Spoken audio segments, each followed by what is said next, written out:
Hi, this is my fourth vlog in my long and arduous journey to try and achieve a double bodyweight squat at the age of what will then be 43.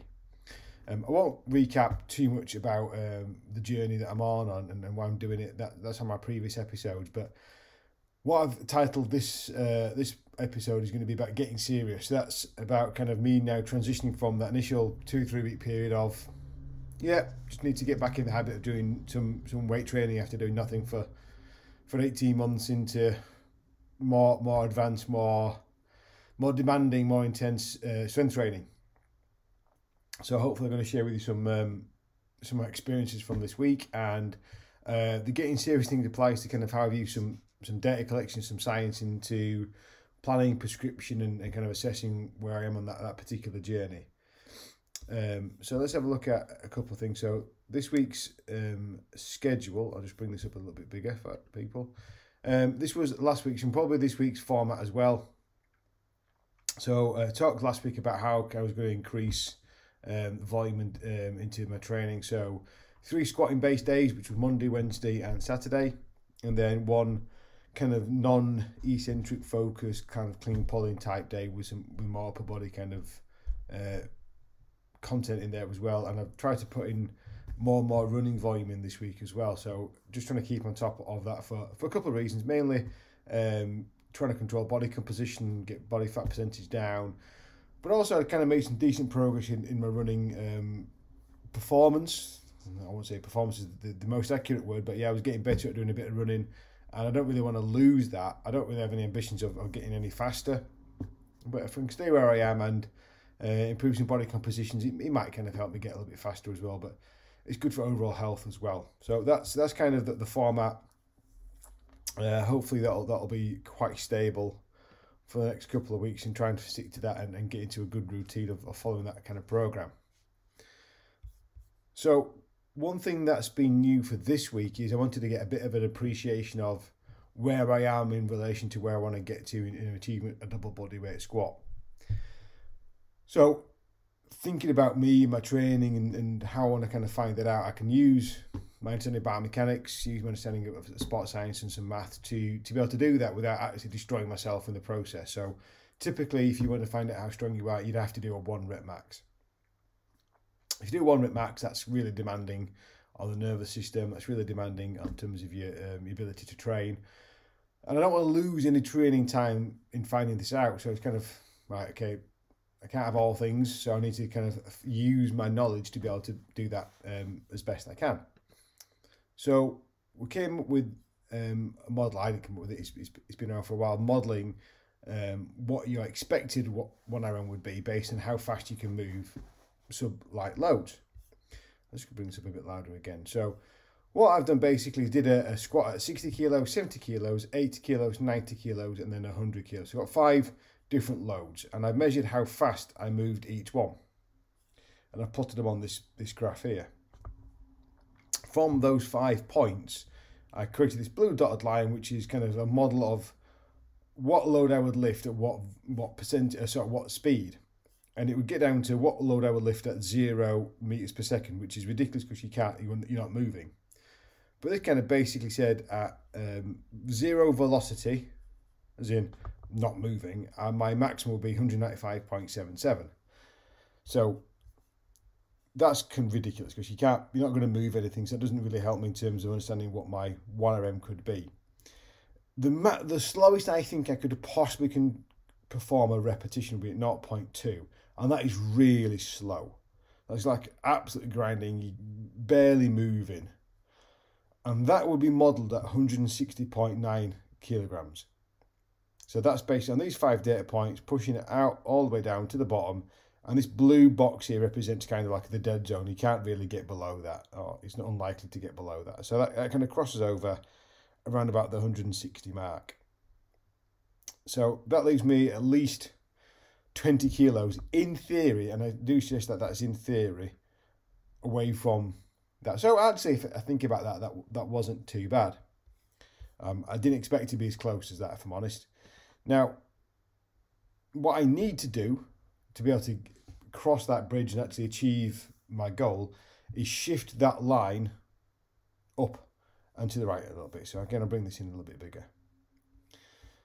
So this is the blue line, is where I currently am, and that red line is where I reckon I need to be able to get to 180 kilos, somewhere between 0.2 and 0.3. So I've just kind of drawn a line there. It's not mathematically calculated or anything like that. It's just a line for illustration purposes. So that's kind of where I am, is the blue line. Where I like to be is the red line, and I can plot my progress towards that.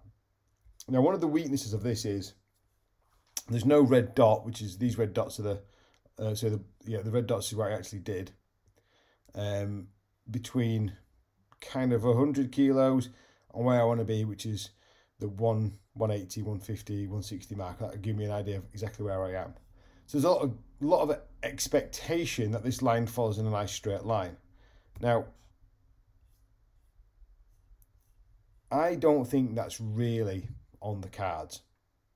And I've got some calculations here that give me a percentage workout. So at the minute, I'm doing around about 90 kilos for 10 repetitions. That would put me around about 55% of my 1 rep max. It doesn't feel like that, I can be honest with you. Perfectly honest with you, I'm going to show you some video later on. That is not 55%, that's much higher than that. So the model for me, I don't think is entirely accurate. And I think there's too much guesswork between where I am and what I've recorded and what I'm guessing with. Let's go back. So what I actually think is happening is something like this. I'm pretty conservative and okay until it gets to around about here. Then what I think would happen is as I put another 10 and 20 kilos on, my velocity would drop quite a lot. I thought the 100 kilos felt relatively hard for me, and I don't think I could move much heavier loads as fast as this thing would suggest I am. So I think there's a bit of overestimation there, but we'll see. But as I said at the beginning, this is about getting serious. That's where I am. That's where I need to get to. So what am I doing now, and is that helping me get there? So what I'm trying to do now is use velocity as a way of tracking how hard I'm working. Am I working hard enough to be able to get where I want to go? Well, I moved 100 kilos around about in the 4.5, 5 meters per second, and it felt really heavy. And that speed shouldn't feel that heavy to me if I want to be strong. If I want to get to 2 double body weights, I don't want to feel that weight is as heavy as it was and move at that speed. So I need to train in a way that's going to make me lift heavier loads at slower speeds. So I need to make sure my training's a bit heavier. As I said, this week's about getting serious. Move on to the next slide. This slide compares my a load at 80 kilos, which was the blue line, and 85 kilos, which was the next session after that, which was the orange line. What I wanted to see from the orange line, again, I'll bring this a bit bigger, is it should have decreased down. And it did that until repetition 7. You see, we have a bit of a decrease. Repetition 7, that's this kind of yellow dotted line. But the last 3 repetitions, the velocity's gotten faster. I haven't fatigued from the repetitions. I've been able to increase my velocity, so it's more than comfortable for me in that speed. What I want to see is a more kind of linear straight line down. I want to basically finish the set in the 0.3, 0.4 meters per second range, if not a little bit lower if I'm really pushing myself hard. So I need to train harder, is what I'm saying. Is I've been a bit soft. Knowingly, I was open about that at the beginning. I need to push this on a bit. I need to push my velocities down into the 0.3s and 0.4s range. That's kind of what I need to do now. So looking at pushing up over the next couple of weeks, adding load to my work sets to make sure that I'm hitting those velocities. What I'm going to show you in a second is basically a video of me doing that and what that looks like, because I'm aware that 4th episode in and nobody's actually seen me do anything. So give you some evidence here about what my training actually physically looks like.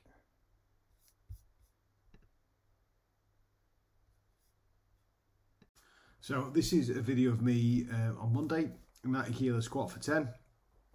On the right hand side is the bar recording of the velocities. So as you can see there's a bit of a general trend for it to come down, but it only got down as far as probably about 0.47. So not quite the slow speeds I was hoping for, as I've just been describing. So let's have a look at me squatting.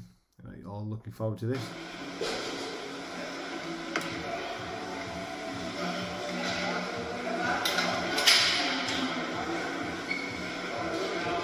see they're showing pretty much definitely hard work. So I think what I'm finding here is that the velocities are relatively high, but I'm really finding that hard work still. So I need to kind of really work hard on making sure those 0.5 and 0.4 reps don't feel quite as difficult as they do in this video. And you can see I kind of take a bit of a breath at the end of each repetition towards the back end of the set, and that might explain why the reps stay relatively high velocity. If I just kind of ploughed on through and not took a breath, then that might have kind of dropped off the velocity a bit more, but ultimately I'm still going to get those velocities down. So that's kind of end of my training week. Hopefully you've all found this useful and interesting, and if not, hopefully you find something else that will help you in your own training. Thanks, and see you later.